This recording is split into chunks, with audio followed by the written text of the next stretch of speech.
we're good to go. All right. Ready to go? Cheers. All right. So we got decentralized thought today and the Beach Boys. We're going to kind of talk a little bit about the differences of what's been going on with ABC, SV, the end-chain kind of differences. And recently, the reason that we're having this discussion is because there was a little bit of a disagreement in a can I clarify? Let me clarify. Can I clarify? Because okay. The reason why this came up, because I feel bad that this was like put out this way, but what happened was I had said in a Telegram group, I said specifically, Decentralized doesn't know what he's talking about, and I want to clarify that I was talking specifically about the coin splitting. I actually am very against the coin splitting aspect of things. And I know that that's something that we'll talk about a lot today. But I do want to get out of the way. Like I'm not just kissing your ass. Like you made, like when you put out, first of all, the Dash video you put out is awesome. The Lightning Network videos, all that kind of stuff. I'm a big fan of the stuff that you've been putting out. So I don't want you to think that I was attacking you. I was specifically talking about the coin splitting piece, which I do think I do stand by my statement that I disagree very strongly with the coin splitting video you put out, but we can get to that. But I do want to get that out of the way because I hope that wasn't necessarily taken out of context. And then I also said, I did say this, but this wasn't necessarily referring to you. I said, I hope these idiots hold responsibility if people lose money. And I meant that just very generally about, I can see how that might be taken personally, so I will apologize for the wording, but I mean that very generally. I actually do very strongly believe that people advocating for coin splitting without telling people that there's a very strong possibility that they'll lose all of their money in some capacity. But I know that's what we'll get to, but I do want to get that out of the way because I said that stuff, and I know that's what prompted this debate discussion. Right. So I want to get that out of the way off the bat. But I'm going to fanboy on you a little bit. I thought your videos, I sent your videos, especially about the Lightning Network, to people, and they were just like, "What the hell is the Lightning Network?" Like it blew their mind. So thank you. Yeah. Appreciate it, man. Yeah, I didn't take it personally. It's Ash that sent it to me, and he was, forwarded it over, and I was like, I'm just gonna go over there and say hi because I haven't really bumped into y'all much. Yeah. Well, I'm glad we're doing this. I think that this is maybe the first, aside from I guess when Ryan and Omri talked, I don't think there's been kind of like a discussion across the aisles or whatever. So I'm excited. Yeah. So. Yeah, definitely. So I guess we'll talk about the split first. Yeah. So, what do y'all think? It's kind of crazy out there. How about we just start with just like why do you clearly are aligned with the ABC side. So why are you aligned on that aisle? Yeah. Several different reasons. Specifically, the video that I put out that you're talking about coin splitting was because Ryan's videos, Ryan X Charles, lately, I've kind of taken issue with them. I think a lot of them kind of misguide people and misrepresent a lot of terms. A lot of things he says do not meet the criteria of the definitions. And so, started making a couple videos about that. But on a broader sense, I think it's easier for somebody to say why they align with SV because, in my opinion, there's not any improvements that I see. So at the very base level, it's more of, well, let's just keep on going where we're going. They're doing fine. I agree with the changes that are being made, and I don't see anything on the SV side that particularly draws me that way. Sure. I guess we'll get my side of the way and then we can go from there. I won't even mention the ABC side for now. We can talk about those changes, but I will just say, you just said specifically, like, I think we should keep going where we're going. I think that is what the SV side is doing. I think, for example, I think, so there's a few things that they're doing that I'm actually very much in favor of. I've talked with Clemens Lay a lot about his tokenization solution. Mm-hmm. I very much am happy that they are, number one, looking at removing the script limit entirely. And I also think that the idea of non-standard scripts is an issue. So that the whole I guess number one, them re-enabling the opcodes. I think I don't see anything controversial about doing that. In fact, ABC is doing that in May. So doesn't appear to be anything controversial about re-enabling the opcodes. I find it a little interesting that their spec was submitted on time. So that I think what keyed me into this originally, that this was political, was that their spec for the re-enabled opcodes was submitted in time. So that to me was it felt like this became political very quickly right after August, right. August 15th or whatever. So that just generally bothered me. But then also, I wholeheartedly believe that increasing the block size is not like everyone said. There was a lot of people saying 21 megabytes is too big. That we couldn't go past 21 megabytes. That in some capacity was disproven this past weekend. I know that some people will complain. I know. Yeah, maybe not. I think that I don't think the base software not being able to handle X block size doesn't justify not increasing it, because I think it should be a competitive layer to get higher block sizes than your competitors, and I think that's what we're seeing already happen, and I think that's what we'll continue to see as the software scales. I guess we're going a little bit off topic, but I guess just generally, I think the SV side is the conservative side, actually. I think that you said we should keep doing what we're doing. I completely agree with that. I think that canonical transaction ordering and DSV are actually large changes. I don't think that they, I think that would be in my opinion, controversial change. It's not the conservative change. I think the conservative route is doing what we're doing safely. The changes are relatively quote unquote boring to the larger cryptocurrency world. I don't think that's an issue. But yeah, let's be honest. I mean, like you said, political. 99% of this is political. I don't think that either side's changes are mandatory. I think the CTOR is a good thing to do, and I think we should probably do it now. I think that the protocol needs to be stabilized, and any changes that allow for larger scale long term, better sooner rather than later. Each protocol change as time goes on, the cost kind of rises exponentially. So I mean, I don't think there's a whole lot of disagreements. I think a lot of this is like personalities and leadership more than anything. There is one thing though about you said about raising the block size. I don't see. I keep seeing the argument. And when I say keep seeing the argument, I'm talking about social media, Twitter, right. Reddit. I mean, a lot of people talk about how raising the block size to 128 is, needed for scale. I entirely disagree.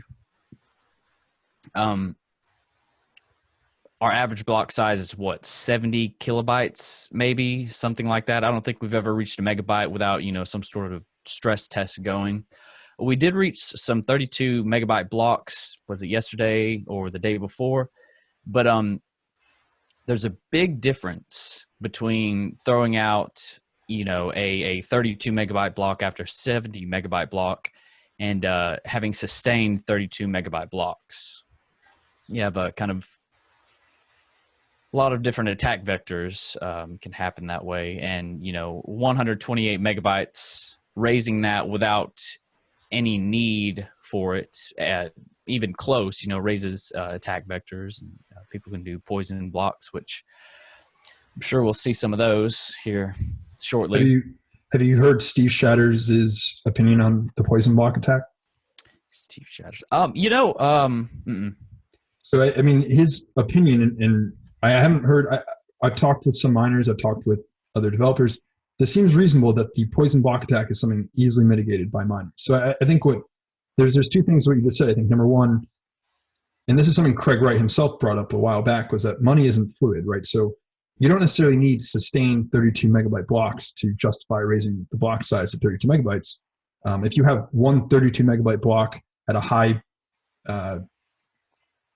volume of traffic at one point in the day, that would in some capacity justify having a 32 megabyte block size, number one, right? But then number two, I don't think, from the sounds of it, and I haven't necessarily heard a good rebuttal to this, and we talked about this, if you are interested, when we interviewed Steve and Daniel, he said specifically, it seems like the poison block attack is something you can easily mitigate, because if you are expecting an X megabyte block, is actually very trivial to understand whether you're receiving more than that amount of data, either in the header or in the peer-to-peer message.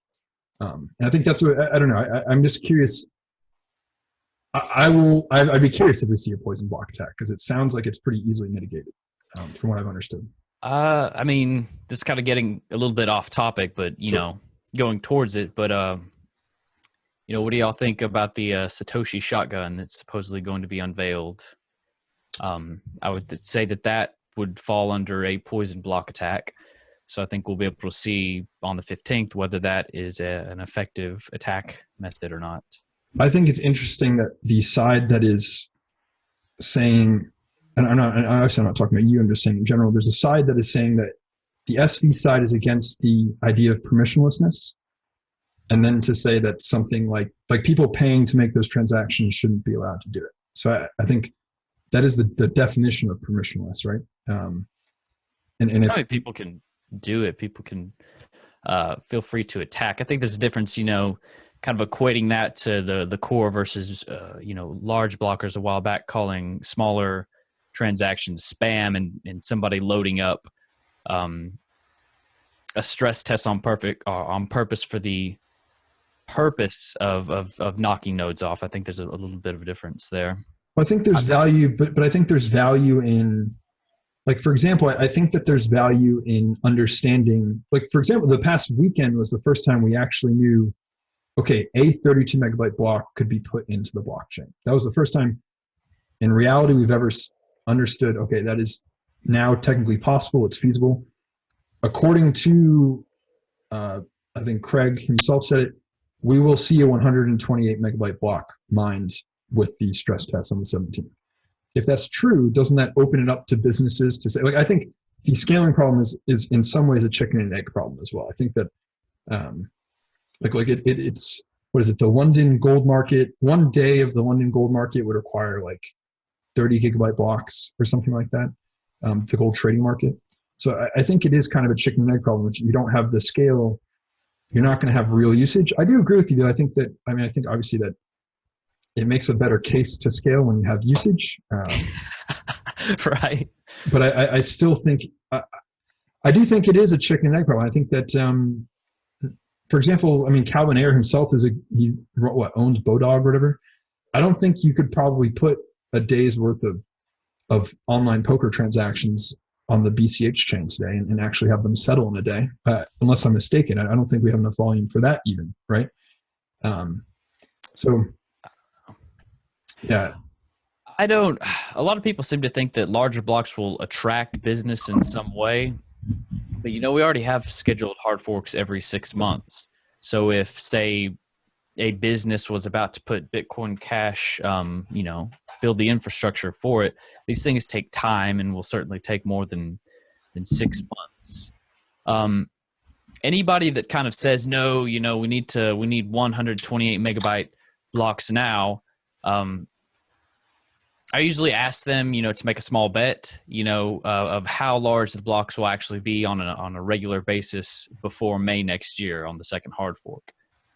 Because it's nice to believe that we would need it by then, but the facts are, if there were 2 megabyte blocks on Bitcoin back in December, there never would have been a problem. Never. So in 10 years of usage on the most used and most secured coin, with the biggest network and the biggest merchant, you know, user base, if they couldn't break a 2 megabyte block after 10 years, I really doubt that we're going to break 32 megabytes in the next 6 months. But I think you still hit the same problem. You hit the same problem of people. I mean, how many things were kicked off of the core network before you even had the chance to touch 2 megs, right? I mean, there were so many projects like Ethereum, for example, that was discouraged from even building on top of Bitcoin because of the limit, right? So, well, let's be clear. They were wanting extension blocks. So extension blocks aren't in, you know, version 0.1. So sure. Okay, you're right. I think the block size thing. You're right. There's no way anyone can predict the future. We can. It's an arbitrary number, and that's the thing. And it's not even a block size limit. It is changing the Right. the default config of the actual node. All node implementations in Bitcoin Cash have a configurable block size. So saying that you're raising the block size limit to 128, you're not. You're raising the default configuration, which anyone can do at any time. So there are no more block size increases. There are only people raising the limit as the limit's needed. The block size debate is over. I think you're right. I agree. It is configurable. I think that's something that also gets lost in the politics of it, is that ABC right now, it's configurable in the ABC client. I know the SV people said it was behind. It should be easier to configure, but that's, I think, a UI problem. It's not necessarily, I think you're right. I think no matter what, if you're on ABC, you can still raise the limit higher. So, I mean, aren't most miners on less than 8 megabytes right now? I wonder how much that's changed recently, but I think you're right. Yeah. Well, at least the last the stress test when they all got kicked off for it. Yeah. I don't know what they did after that, but yeah. So the whole block size thing, I find a lot of these arguments are like that are kind of unsubstantiated. It just kind of goes argument to argument to argument. You know, I've been, since this first started, you know, I've been pro ABC, and just full disclosure, I mean, I do know some of the ABC guys. I like them. I have met Craig, but they would be less in my social circle than, you know, the people around ABC. So, but maybe, are you, sorry, did I cut you off there? No, go for it. I was just gonna. I think we kind of came to an agreement on the block size and it being configurable, but I like to kind of pivot that into the block reward, the halving coming up in 2020, and what are your thoughts on, as we approach that limit and trying to get adoption, and how that might affect the incentivization process of mining? Do you see any, I guess, how those can go hand in hand, and how a limit in the block size and transaction fees going through, how that might somehow cause a limit in the future? Well, like we just said, I don't think there is a limit. Right.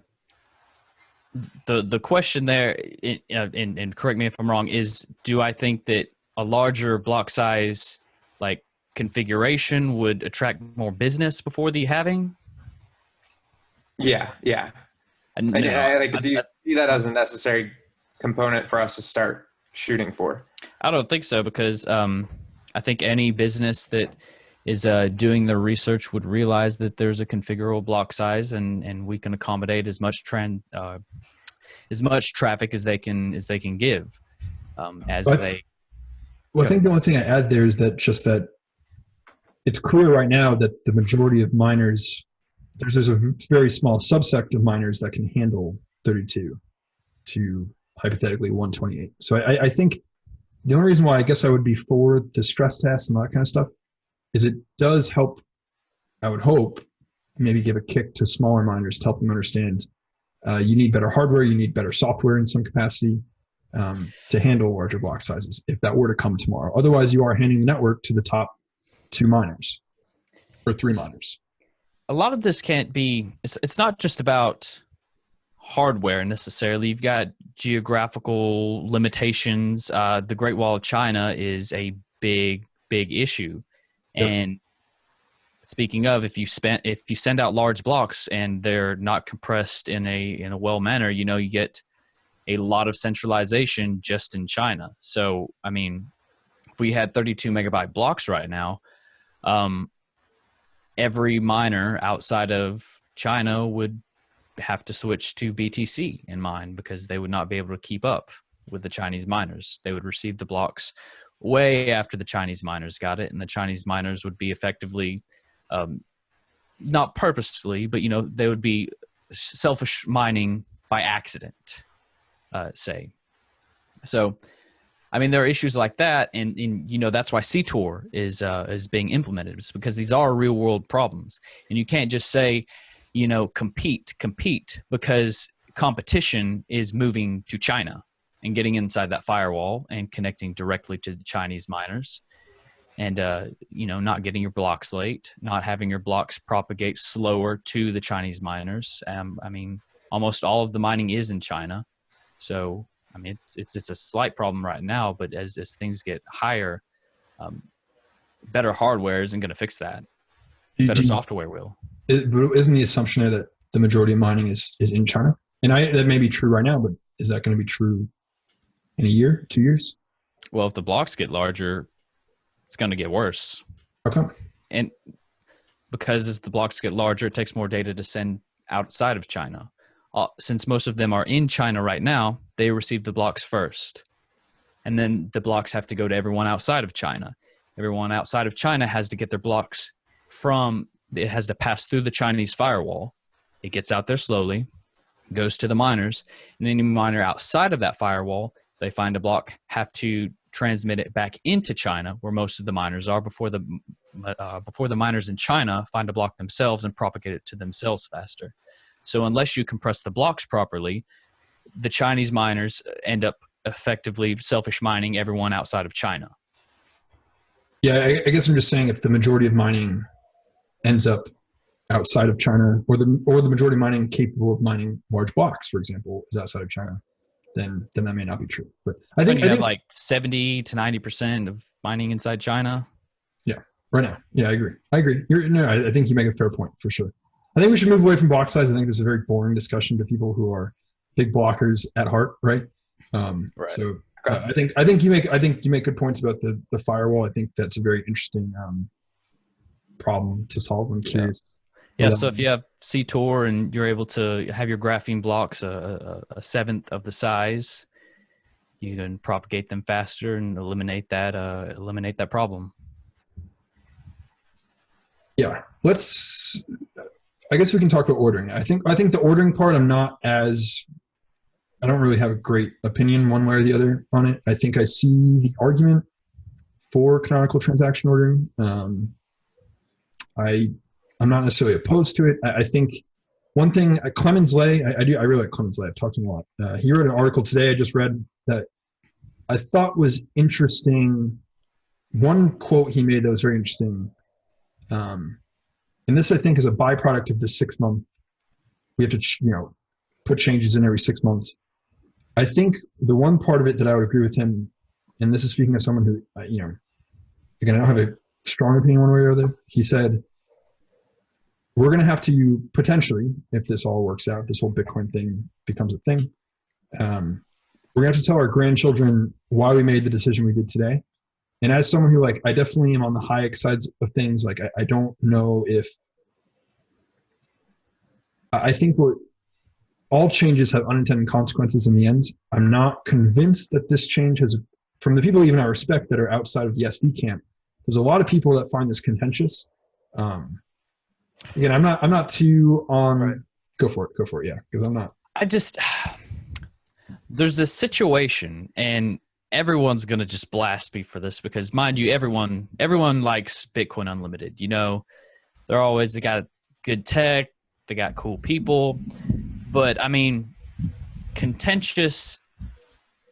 I would say it's more of a competition within itself. Bitcoin Unlimited is more of a social club, and it's who can get the best tech and who can prove that somebody else's tech is shit. So you have a little collaboration and more of people just trying to one up each other.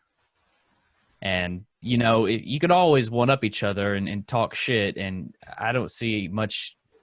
They obviously do a lot, but there's a certain aspect of that that's just trying to be a little bit adversarial, I guess, or competitive. But I don't see many. The people that are opposing. What just happened? Are y'all still there? I still see you. Yep. Yeah. All right. I don't know what happened. But the people that are not people, but the arguments against CTOR, everything that I've seen is either not technical or it's weak. When you compare it to changes, like SegWit or something that's actually contentious, these are more of minor, like, oh, yeah, but you could kind of, I mean, if somebody were to take the same fine-tooth comb and try to scrutinize, topological transaction ordering, it would be way, way worse. So, you can try and pick a flaw out of anything and you'll find it. But, Sure. if people were to switch that and do the current ordering, I would say they would find a lot more flaws. Sure. Yeah, I don't have an opinion on it. Let's move to the last part of the changes, and then we can maybe get into the split aspect of things. I think that's where things get interesting.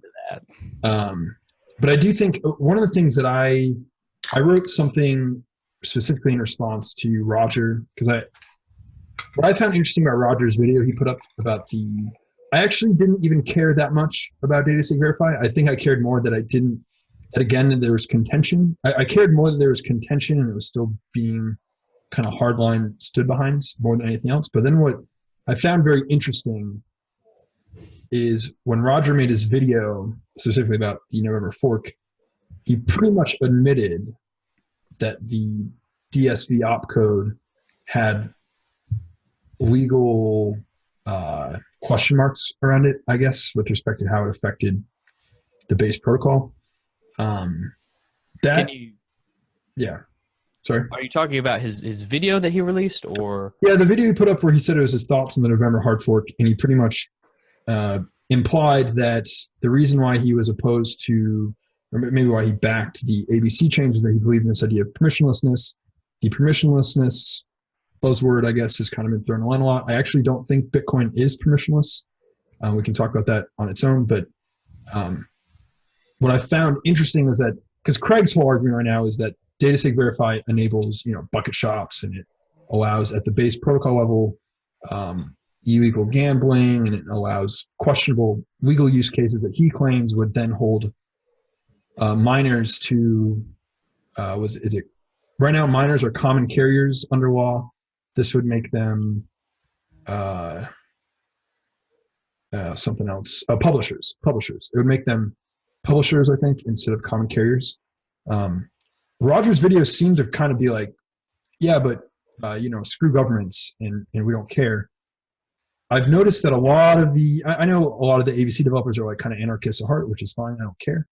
But the DataSig Verify stuff, to me, while I didn't necessarily, number one, I found it very odd that the Keyport developers put out an Oracle for the FIFA World Cup months ago. No one paid attention to it. No one talked about it, really. We talked about it. That's about it. I mean, there's other people that talked about it, obviously, but and then now the use case of the DSV was oracles, and I was like, well, we had oracles working. I thought Ryan's video about the subsidy, thought that was actually a pretty valid argument. I didn't. I can maybe see both sides of it, but I thought his argument that we should maybe try it in script and then see if the miners decide to subsidize it later. I think that's a valid argument. But then the legal aspect to me, it seemed like Roger was admitting in his video that there might be legal objections to putting this into Bitcoin, but Bitcoin is permissionless and it stands for freedom, and therefore we don't care. And that also kind of bothered me. But I don't know if you have an opinion one way or the other on DataSig Verify, but I do find it contentious, and that's why I'm a little frustrated. I think right. Yeah. Well, I will put Craig's claim about DataSig Verify being a legal, problem up there with his statement earlier about SegWit being a legal problem, as well as everything that isn't his being a legal problem. I mean, there's been at least, I wish somebody would put together a list of legal of this. But of course, nothing's ever come from it, and I don't think anyone will. I'm not sure who you would even prosecute in a case like that, if DSV were to be used, and whether if something's there versus that really doesn't say. I don't think that has any bearing versus what the person chooses to do with something. It's not there just to do illegal gambling. It's not like illegal gambling comes in the ABC node pack. It's not right there. So, I mean, I think it's a non-issue in that manner. Honestly, I don't find DSV incredibly interesting I mean, it seems very simple. It seems to have simple use cases, nothing absolutely groundbreaking, but I don't really see any valid arguments against it. I mean, I saw Ryan X. Charles's video about, looping a script roughly 1 million times. I would say, he said it might cost $5 to do that versus, one, I don't know how much it normally costs, one Satoshi. Yeah. He talked about subsidies. What if you loop the script and miners, it's not worth it for anyone, so miners literally have to subsidize it and charge $2.50. That's a real subsidy. Whereas if you start the base price at the bottom and then let the miners choose the price up from there, it's not a subsidy. It's letting the market decide, because the miners will pick the price that suits them. But if you do that with the looping script, it actually is a subsidy. So you start at the bottom and then you price up. You don't price up and then lower the price to subsidize it. I mean, that's all really I have to say about DSV. I mean, it's got the only other thing I can really think of that's useful, I like the zero comp idea, the forfeit transactions. I think that's pretty cool. Probably not super needed. I've never had a zero comp transaction not go through at the moment, but Sure. I guess that's really all I have to say about DSV. Sure. I think we covered, both sides there, but maybe let's bring it into splits, right? Because data stake verify is the mechanism, I guess, that will supposedly be used to implement replay protection, opt-in replay protection for the upcoming split. So for anyone that hasn't watched, you made a video about split transactions, so I think that your thoughts on there is kind of in there, but maybe do you want to summarize how you envision this split working if you do want to opt into splitting? And right. So basically, to give like the TLDR, whenever a split happens without replay protection, initially all the coins are replayed on both chains, especially if you have parties in the middle like Money Button that are forwarding the transactions themselves. Some people call it split protection. Most people call it replay attacks. But the system is inherently unstable. For one, after 100 blocks and the mined blocks start coming through, every time somebody makes a transaction and combines an input from a mined block, a new Coinbase transaction, that then becomes split, and it just spreads through the network as inputs are combined into outputs and split repeatedly going through. And that's along with anyone that uses opt-in replay protection, which is, just using an opcode that's not valid on the other chain. And I use DSV in the example because it's the easiest way to do it. But I mean, you can use opmul on the SV side if you wanted to. So there's kind of this narrative that we should keep the transactions replayed, and blacklist all transactions that are not replayable. And we'll just throw this in there. My video is. This is mostly towards Ryan because it was in the video, but he talks about holding them in split transactions in stasis and some odd things like that. And I think it for one, nothing's ready for that. You'd have to have wallet software across the board, blacklisting all split transactions, monitoring all incoming outputs. You would have to blacklist all block rewards. So I'd like to see about, how the miners plan to profit if their coins aren't usable, even if it went through a widespread across the board in the industry. The miners are kind of out of luck. It raises a lot of problems with fungibility. And I mean, all in all, I do not see how it could possibly work. It seems to me that if there was a hash war, that it should be done within 100 blocks one day. And that would allow for people to, even if they didn't use opt-in replay protection, it's fair game. But after that, the miners need to pay for their mining equipment. Those coins need to be in circulation. So I don't see an answer. Sure. All right. So yeah, go ahead. Go ahead. Yeah. So that was my video. So I'd like to hear kind of why you call bullshit. Okay. So I think where to begin? So I think the biggest issue I have, I guess the reason why I think Ryan's video, I understood you took, from what I kind of gather, I think you took an issue with the way he said the word like poison, right? Poison transaction. No. Okay. We can talk. Let me talk about that after you make your point, though. Okay. Yeah. I think that for the most part, my issue with the idea of splits, like I think, for example, number one, I disagree with you that the hash war should only be played out to 100 blocks, for example. I think that the white paper, and this is something we've gotten in, I mean, people have argued with us about a lot. I mean, the white paper seems pretty explicit to me that the hash war is how you resolve the incompatible rule sets. Everyone keeps saying, I don't know where this idea came from. I know that Jonathan Tuman brought it up in the ABC Q&A. I don't know where it originated from, if it was from him, but he said Nakamoto consensus isn't valid across incompatible rule sets. And that to me is like, I mean, the last sentence of the white paper is any needed rules and incentives can be enforced with this consensus mechanism. So I actually don't think that a split is in any way not incompatible with Nakamoto consensus. So that would be number one. I don't want to get too off topic here, but my issue with the idea that you can opt into splitting, I think that this is a rehash of UASF.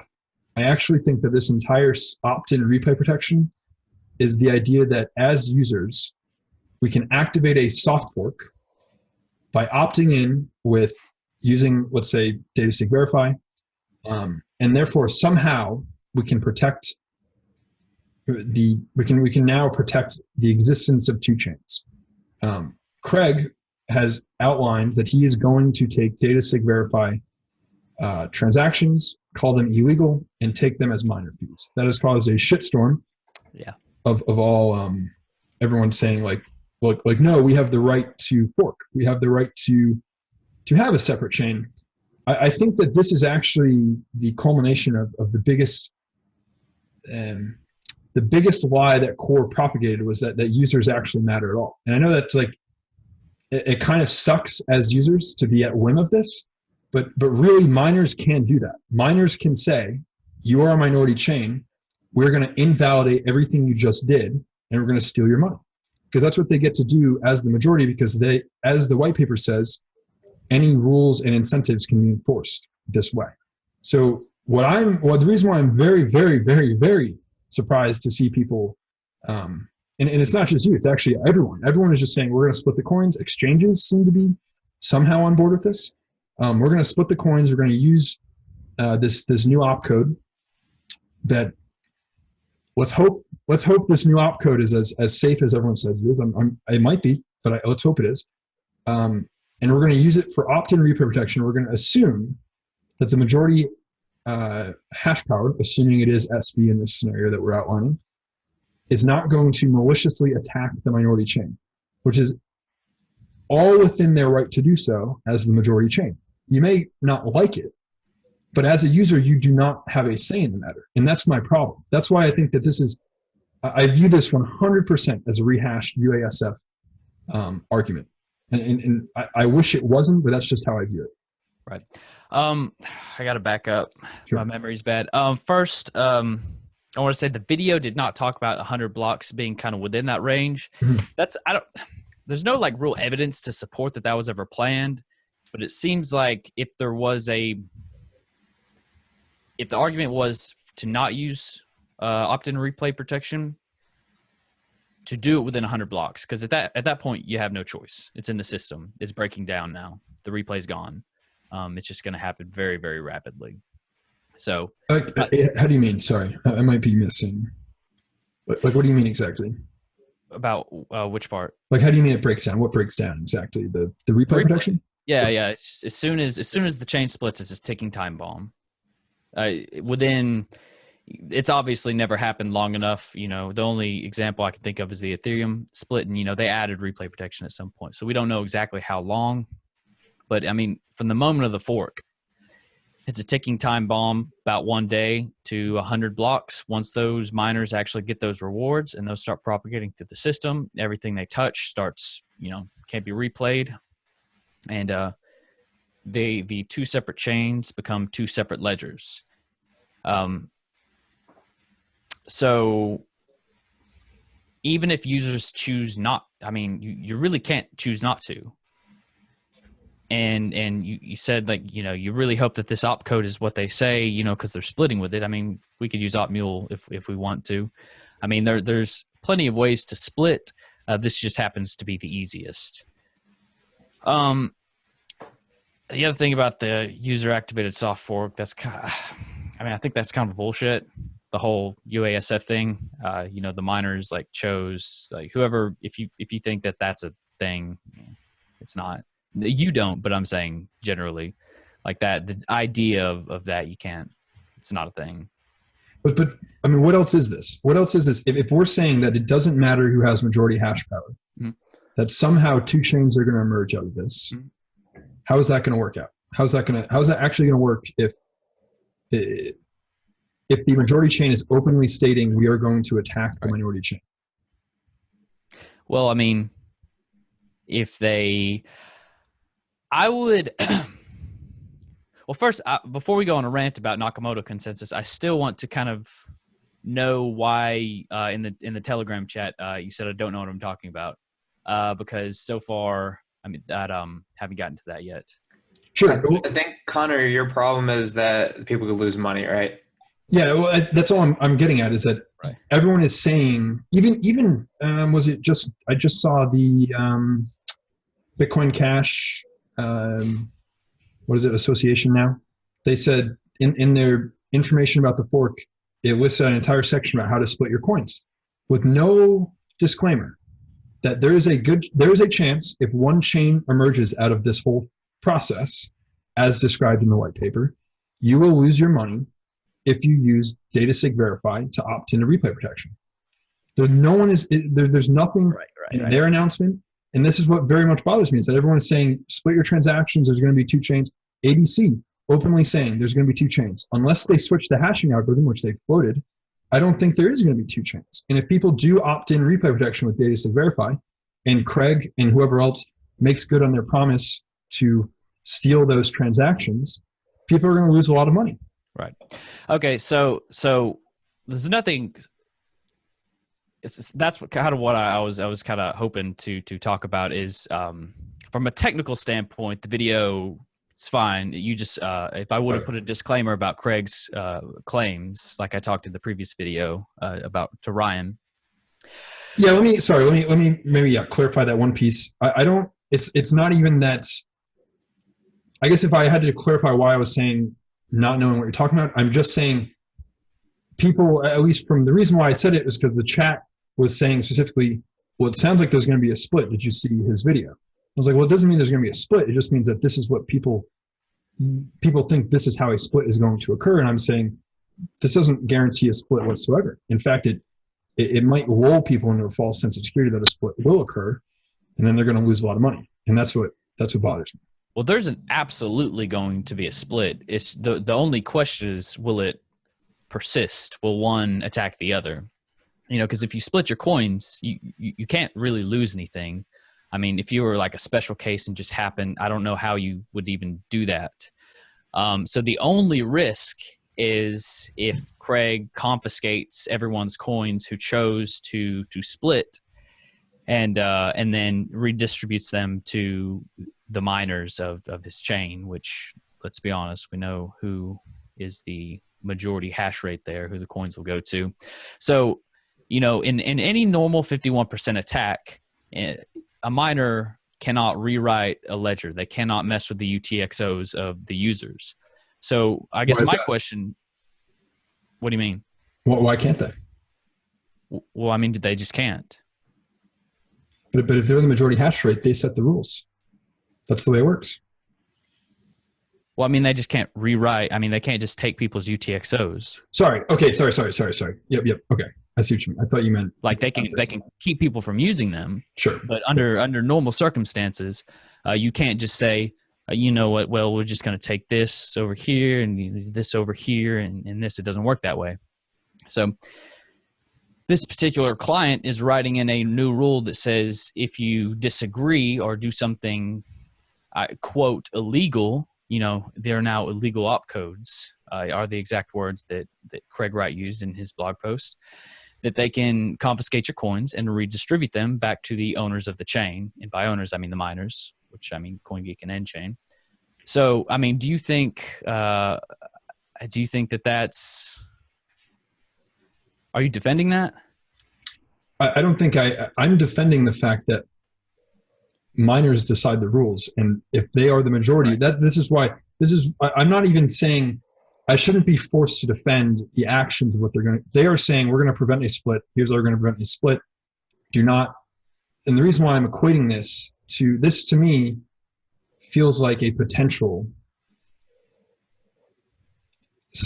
user-activated soft fork that will end the way the user-activated soft fork could have ended a year ago.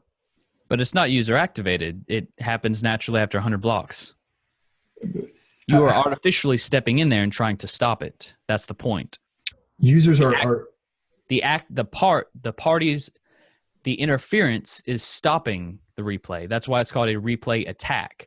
Ryan might recall it and call it split protection, but throughout the entire history of Bitcoin and anything that's had to do with this sort of computer industry, and it's always been known as a replay attack. He can rebrand these things all he wants, but that is a replay attack. It's not split protection.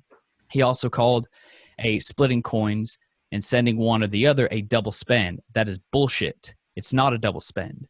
If you send that split transaction, is it a triple spend or a quadruple spend? So he was equating them. So he was saying this is how our wallet would treat it. We would treat it the same as a double spend. He said that's a double spend. He said how to double spend clueless noobs is you send one on the SV chain and one on the ABC chain, and both two people get BCH, and then you just double spent. And then he actually said that you should go to prison for that. He did say maybe not prison to jail for being a little jackass, but he's giving a legal. He's alluding or outright saying that is an offense, but more than that, he's calling it a double spend, and that is bullshit. Because it's just not technically true. And so I would have loved if he would have answered the questions I answered in my video. I don't know if y'all saw his. I don't even know if y'all saw my video. It didn't get many views. I don't know. Yeah. If y'all saw his response. And I saw both. Yeah. He definitely acknowledged the fact that he saw my video, but the questions I asked definitely weren't answered. To give him defense in one capacity, I'll give him actually defense in two capacities, because actually I will criticize you in one capacity because I did not like how you implied that his opinion has anything to do with the investment of nChain into his company. Go ahead. When Bitmain has invested more in his company, DCG has invested more in his company. Right. I thought that was a little dishonest, in my opinion. Right. And then the second thing I'll say is that I think the reason why there's disagreement between you two is because he's envisioning one chain emerging, you're not, right? So if he's saying it's a double spend, it's because he's saying this is assuming one chain emerges, and I'm operating under the assumption that I actually believe that that's what's going to happen, that one chain will emerge. I actually don't think you can protect a minority chain in this instance, no matter what you say. Even if you say after 100 blocks, there's nothing protecting it except for hash power. And if one side has majority hash power, there's nothing protecting the minority chain at all. But I would like to just get back to the split though. Because I think we'll probably agree to disagree on this, is that I think you're envisioning more of two chains emerging from this. Connor's emerging one. And I guess that's the concern. I don't see a scenario. I don't see a scenario where one chain doesn't emerge. That's what bothers me. There is no scenario in this, assuming that the SV side has majority hash rate, which from all that I can tell, from back in August, we've been saying this. It seems that the admission by Jihan and Hypo has been, they probably do have more hash rate than us on the BCH chain. I think what bothers me the most is I do not at all foresee two chains emerging as long as that is true. If that's not true, I still don't see two chains emerging because I don't see SV, the SV side of people implementing a hashing algorithm change. I don't see that happening. There's nothing at all that is implicating a chain split emerging from here, except for people telling, like somehow wallets are going to magically protect users.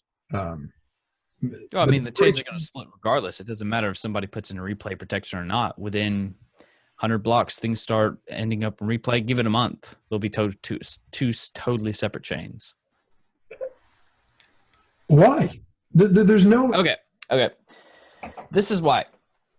Okay, I talked about how when the UTXOs combine, they become split on each chain. How many businesses run SV and how many of them run ABC? The majority of exchanges will be running ABC if their words are correct. Almost everybody's running ABC. Yep. I could probably count the number of ones running SV on my hand. As soon as those as soon as those UTXOs are split, the split transactions on everyone will be following ABC. Everyone. So as soon as the split starts happening, SV will not be compatible with any services outside of the ones that run SV, which are Handcash, CentB, and the rest. And when they send tokens to other wallets, they will not register them as received because they're on a totally different chain. So that is why, in my what I believe is the reason for all this push for split prevention is because it allows SV to remain usable in some capacity. Because without that, nothing's going to be usable. The longer the split goes on, the worse things become for SV because everything is running ABC. Wallets, exchanges, services, applications. Okay, so there's two things here. There's two things. Number one, and this is where I believe Ryan is completely correct. If I send a transaction that does not include opmol, it is, if I'm not sending a block, for example, over 32 megs or anything like that, my transaction, in the case of I'm just sending a regular Bitcoin transaction, and I send it from Handcash, for example, to an ABC node, whether it's an exchange or whatever, it's a valid transaction, right? Yeah. So it's still going to be seen. So his no split side of things is just saying that there are transactions that are valid according to both rule sets. That would be transactions very generically that don't use opmol or they don't use opDSV, right? What about new blocks? What about them? Do you blacklist them forever? For 2 years? How do the miners pay for their electricity? How do they buy new machines? Those coins are worthless.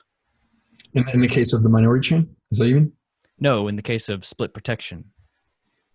So in the case of, let's just say that there are now two competing rule sets, right? And let's say the fork happens, ABC finds a block.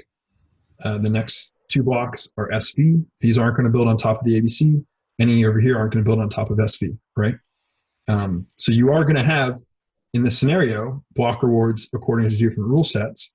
But then the question becomes, where are you going to sell your ABC block rewards? Right. Where are you going to sell your SV block rewards? Right.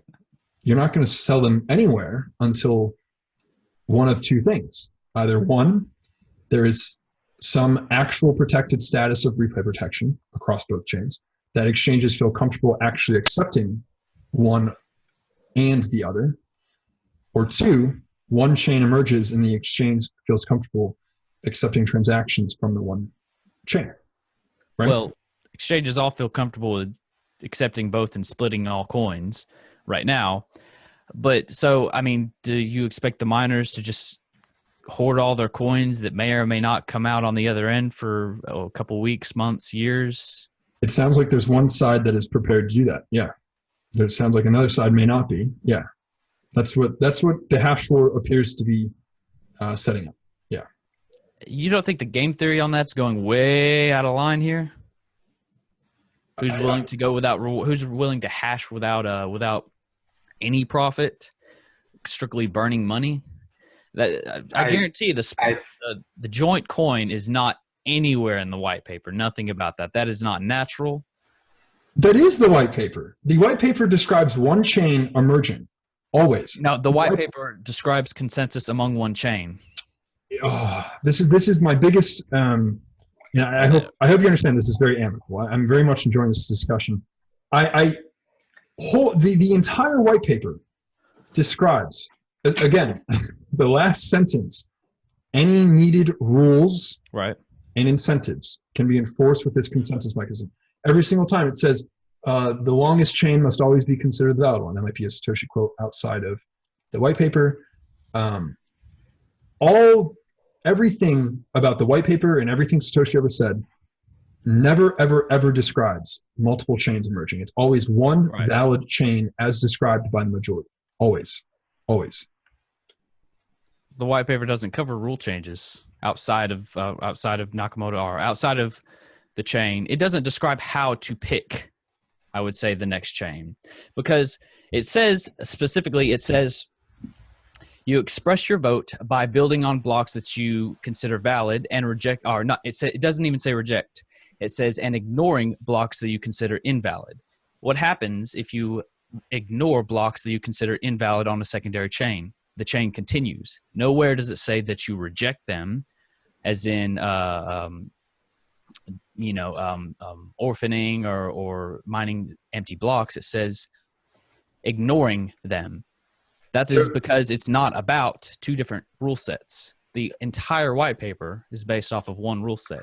There's no way in the white paper to choose the next rule set. You can pick the new rule set as in hard forking, but it doesn't say what to do with the second chain.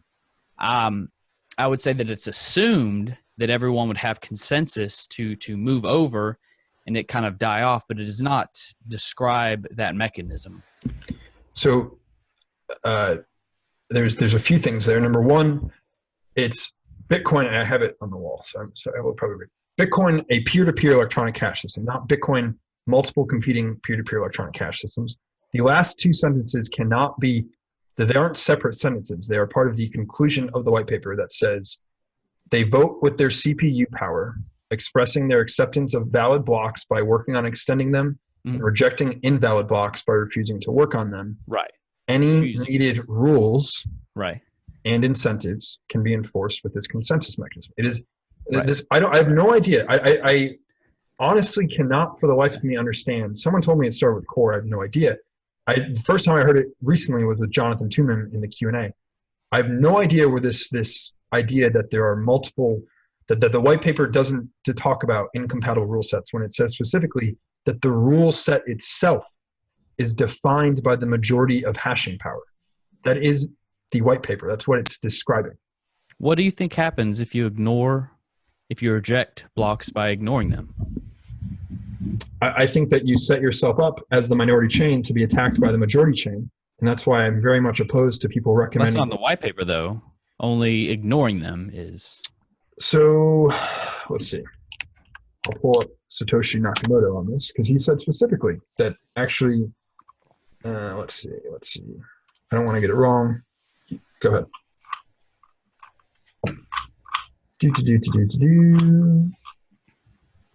I would have to air a lot of disclaimers about the risks of using a minority version. This is a design where the majority version wins if there's any disagreement.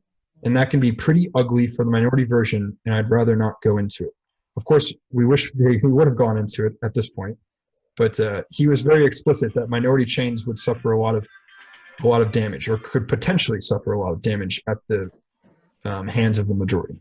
I mean, it's obviously it's a risk, but that is not part of the consensus. He's saying that it is risky to go with the minority chain, but it never says that miners should attack it. I don't think nobody is saying you shouldn't be able to take the majority of hash rate and go on. People are saying that Nakamoto consensus does not mean that you destroy my investment and destroy my chain. That is not in the white paper. That is an adversarial act. Huge difference. Nakamoto consensus is is about picking the longest chain. It's not about destroying the smallest one. If you want to, I will admit there are several ways to read this. I really don't like it because it's like scripture. I don't know if you've ever seen, what's that movie with like the blind guy?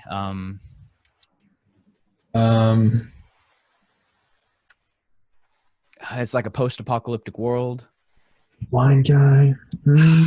Dadgum, this is gonna bug me. It's kind of like Eli or something. His name's Eli in the movie.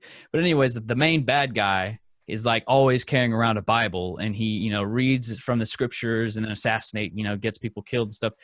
There's so few Satoshi writings that people will use them like that as scripture to push their agenda because they're not super clear.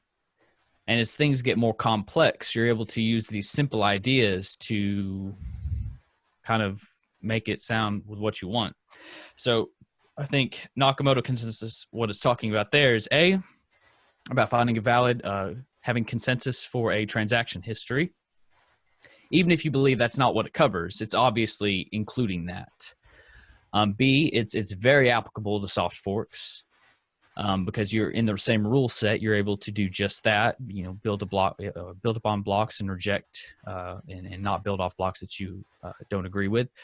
And then it's questionable for 3. I would say that you can use it for that. It can be the miners can signal for an upgrade, and they can upgrade if they want, but it has absolutely nothing to do with performing a 51% attack on the minority chain. And I think that's what everyone has an issue with. It's not, okay, y'all want to do this, you know, it's y'all want to do this and then claim to bankrupt everybody else, you know? Well, I think that's fine. I think because it's, you know, it's Chris Passia. He said,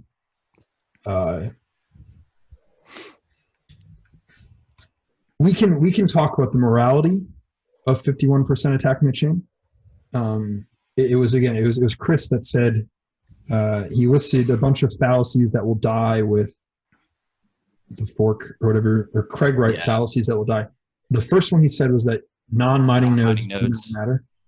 That's, I think, just the point I'm trying to make. We can talk about the morality of doing it. That's fine. But the reality is that no matter what you do, you're not protected from that. Just like as Bitcoin Cash users, we're not protected from the BTC hash rate from, you know, 51% attacking us and double spending all of our coins, right? That there's nothing protecting us from doing that except for the natural incentives of the system that would hopefully say, hey, maybe we should hedge our bets and hope that this peer-to-peer electronic cash system works and not the 1 megabyte core system. But yeah, so again, just to reiterate it, I don't think the morality is in question. I think it's when you openly have the hypothetical majority in this circumstance saying we're not going to let the minority exist, and then you have exchanges saying we're going to go with the minority, and you have people saying we should split the coins, and you're fine. You're going to split your coins. There's going to be a split. It's going to be good. As the minority, when the majority is saying, hey, we're the majority, we can do what the hell we want, which is true, whether you like it or not, it's true. I guess that's where I'm at with it. And I think, I don't know. And I think you would agree too that it is risky displaying your transactions on the minority chain, right? Oh yes, I mean it's definitely risky, but just because talking about morality, like you said, if you want to upgrade the chain, that's fine, but it is different. Nakamoto consensus is different than attacking the minority chain. That is in addition.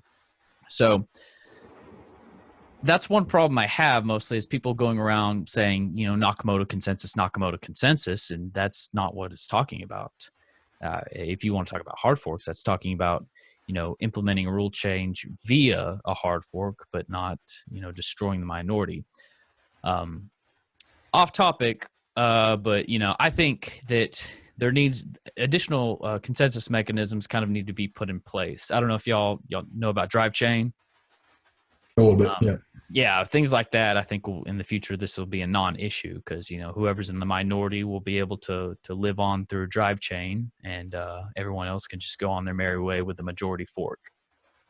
I mean, that's actually where I disagree. But it's skinned as like the base protocol is the largest chain, but everyone who wants to follow the consensus rules of the minority chain can if they want. And then you can switch back to the main chain at any point. So I don't see any problems with it, and all the transactions go back to the miners. It seems like the perfect answer to the problem. Because imagine if, our Bitcoin Core did the bullshit that they did, but you were able to have a side chain with large blocks. I don't think there would have been a split. It allows for any disagreements over time to just be little side chains, and everybody stays on the same single proof of work forever. And the community splits. Is that the same token? Because I'm not too familiar with drive chain. Would it be the same? Like, would you call it the same token and be exchanging the same token?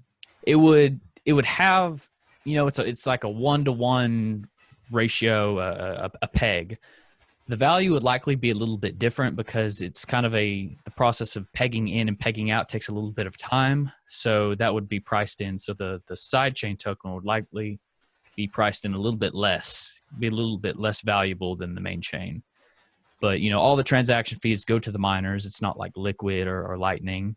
It allows anyone to have, if you want ring signatures, if you want zero knowledge proofs, if, whatever the heck you want, if SV1 and then you want an ABC sidechain, go for it. Nobody splits off. So to me, it's like the perfect answer. Yeah, everyone can literally get what they want. I don't know if that I couldn't speak to it. I think what this does point to, though, just overall, is I think it does point to the necessity to limit I think we need to get to the point where we aren't making consensus breaking changes. Oh, right. Yeah. Right. I think everyone's in agreement with that. I think so too. When? How do we get there and all that? Right. Yeah. Real quick, I wanted to mention, and this might, because you mentioned that you think that the users don't ultimately matter. And I'm not talking about non-mining nodes, but what do you think about users? I mean, as a user, you have two options. You could hold or you can exit. Yep. And your choice of exiting has an effect on the market and who's mining for profit and what chain is going on. So ultimately, the market does choose, which chain moves on in the event of a chain split. But my question is, do you think that, let's go in a hypothetical scenario here, that SV wins, they absolutely crush everyone, they destroy everyone who split their tokens, all the exchange tokens, 50% of the tokens or more are gone, redistributed to the miners. Do you think after all of that everyone is just going to switch over? So I think I find it very interesting that you have, again, Chris has been very vocal, Chris Pasio. Yeah. He says he will not use BCH SV. I think he's calling it BSV. Right. He will not use that no matter what. I find that very interesting for a multitude of reasons. Number one, because of the exact reason that we talked about a little bit through this, that for the most part, most transactions are going to stay the same. For the most part, users, as much as like people involved in this understand the differences that are coming, most people just using Bitcoin, whether it's, let's say you're just using memo.cash, for example, you're not going to see a change. There's going to be no change really to what's going on. I think to answer your question, generally, you are right that users, of course, matter in the fact that if there's no users using a chain, there's really nothing that matters if a miner is mining it. I think that we're still, I think it doesn't actually matter if the whole of our BTC decides to abandon the SV chain, because I actually don't think we've gotten to any point of usability that really matters. I think that for the most part, number one, there's a lot of people, I think for the most part, this entire market is speculative. I don't think for the most part, anyone actually uses this stuff on a daily basis, which is unfortunate because I think we should be further than we are.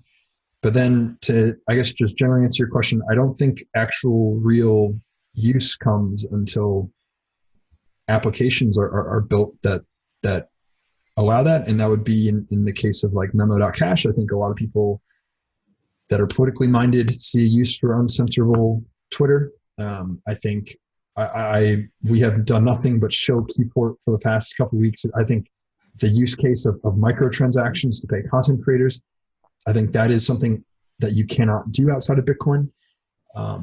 So am I really worried, to be honest with you? And am I really worried if our BTC stops using BCH because the SV rule set wins? I'm not, because I don't think any of those people are actually using Bitcoin on a daily basis to where it actually matters. So, I think Bitcoin.com. I think, I think it's actually, I think it'll be interesting. I don't think Roger opposes the SV rules. I've yet to actually see Roger oppose the SV rule set. That's what actually really bothered me about the video he came out with. He didn't actually oppose the SV rule set. He made an entire video about Craig Wright, which is fine. We can turn this into personalities, but I didn't see him at all oppose, I don't think raising the script limit, opcode limits from 201 to 500 is a bad idea. I don't think re-enabling opmol and op-l shift and r-shift is a bad idea. He didn't say any of that. I don't think he opposes the actual changes made by SV. I think that this is actually a purge, an attempted purge of Craig Wright is what this entire fork has turned into, for better or for worse. I also find it interesting, I'll say something else. I find it very interesting, the same, like Jonald Football. I've had awesome conversation with Jonald. He's done an incredible amount for Bitcoin Cash. I have nothing but respect for him. I think he's gone off a little bit on the deep end because of his personal feelings about Craig Wright. I think I find it very interesting that people are saying this is a permissionless system, but let's purge that Craig Wright guy out because fuck him. I find that all very interesting to me. And I'll say one last thing about permissionless, because I wanted to mention this during this conversation. This entire idea of permissionless, I will take the Craig Wright side of things. Permissionless is bullshit. Every transaction you make is permissioned by a miner. You are not doing anything without the permission of a miner. This idea that permissionless is a thing is absolutely ridiculous. Every miner could choose to reject any transactions from an IP if IP to IP transfers were put back in. Any miner can say, I'm going to blacklist an address. That is 100% within every right of a miner. That is the entire point of Bitcoin. Whether you like it or not, that's the way it works. If we're going to start saying that miners need to include every single transaction, which is what permissionless actually means, then you are making the exact same argument that people in America here make when they say we need universal health care because we should force doctors at at gunpoint to treat patients. That is the exact same argument to me that we should allow permissionlessness on Bitcoin. Yeah, but I mean, a miner can blacklist something if they want, but if you got 10% of the hash power, you've got 10% of a chance of finding that block and a 10% chance of blacklisting that transaction, and the next one will pick it up. Absolutely. That's the beauty of Bitcoin, right? Yeah. So, I mean, in that aspect, it's permissionless because that one party can't really do anything about it. Now, what I find interesting is I think that things like that start break. I think that's purposeful. It's meant to be decentralized in the fact that there's supposed to be multiple block producers. Whenever you start getting a chain that has, at this point, 75% of the hash power in a cartel, and I mean cartel just as in a group of miners that all pretty much are doing the exact same thing. I mean, they've got agreements. Anyone can be a cartel, but in this case, they're perfectly aligned, 75% of them. That gets extremely dangerous because they can actually censor anything they want. They can stop a transaction if they want when they find a block, and if somebody else finds a block that they don't like, I mean, they have enough power to undo that and totally blacklist it. I think there are a couple things in Bitcoin that have to remain to actually be Bitcoin, in my opinion. And one of them is non-censorable transactions. I think that is an absolute must. If you can censor transactions, it's not Bitcoin. But that was never what you're talking about is incentive. You're saying there's an incentive. For example, let's say, just hypothetically, let's just say, as a historical example, miners all decide as a cartel, for example, we're going to censor all transactions from Satoshi Dice, right? But Satoshi Dice maybe is moving 1,000 transactions per day. The reason why Bitcoin, this is in section 6 of the white paper, this is the incentive, right? There's an incentive to just take those transactions and put them in a block, whether you agree with them or not. So to say that Bitcoin allowed uncensorable transactions isn't entirely accurate. Bitcoin incentivizes transactions to, for the most part, be uncensorable. But by no means does Bitcoin guarantee uncensorable transactions. The incentives are meant to ensure that uncensorable transactions. I guess the point I'm trying to make is if you have two block producers on AWS servers pushing blocks back and forth to each other, censoring transactions, that's no longer Bitcoin. There's a fundamental difference between the two camps, I believe. And if I'm putting words in your mouth, certainly let me know. But one side believes that, like me, for example, I used to be in the core camp. I moved over because I believed that the current block size was not necessary for decentralization, that we could handle much more than that very safely without affecting any of the incentives. I think there are a good amount of us that moved over because of that. I think there's a second camp who moved over because they don't really care about decentralization. They just want something that works. And I think it's been very vocal in the SV camp that the decentralized nature was more of a bootstrap, let's say, to get it working, and that it's not really a necessity in the system. It was just meant there to kind of facilitate the startup. So I don't really care about decentralization in the least. I think the problem is the disagreement on what decentralization is, because I think in the case of, as a perfect example of this is, and this isn't necessarily reflected today in the ABC changes, this is reflected in, there seems to be this idea that we should optimize the software to allow greater competition at the base protocol level with respect to mining. And to maybe clarify what I mean by that, I think pre-consensus is an example of this. Omri has been an advocate of pre-consensus. Pre-consensus takes away a competitive aspect of the mining process, and it says, well, let's all agree on this first, and then now let's start competing, essentially. I think you're describing right now, I would argue actually, while Craig and Calvin are aligned, and again, we're going to disagree on this, they are competitors.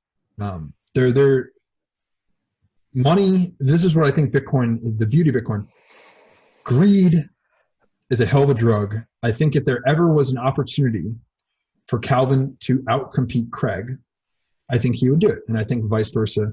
Now you can maybe argue that they aren't doing that right now. Fine.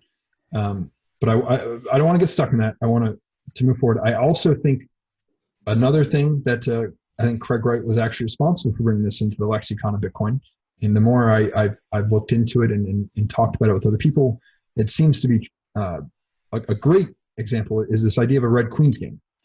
Bitcoin does seem to me a Red Queen's game, where this idea that the person on top has to fight to stay on top. They can't, quote unquote, rest on their laurels, right? The idea of monopolies throughout all of human history are government granted. They're granted by a regulatory board. So this idea that because there's a cartel today, it'll always be a cartel for the remainder of the future of Bitcoin. The only way that occurs is by regulatory capture in some capacity. And the equivalency of that would be in Bitcoin would be changing the rules to say, to limit competitors from entering. And right now, Bitcoin has none of that. Bitcoin will not have any of that. What do you think about the changes made to the Satoshi Vision implementation to take away anonymous mining and have persistent mining IDs. So that keeps coming up. The only time I saw it come up was when Shatters said it could be an opt-in thing. I have never once seen it was going to be something required. It was just something where he said it could be opt-in for miners to take advantage of. I don't know where this idea that they're pushing for permission mining came from. I know that Shatters brought it up as something to opt in to help miners theoretically, where they could say, I'm a miner, this is my ID, you can therefore trust my block, for example, and that maybe gives me a little bit of an edge. By no means are they advocating for permission mining. And I think it's actually something that people already do today. I think the Coinbase the Coinbase text is an example of that in some capacity.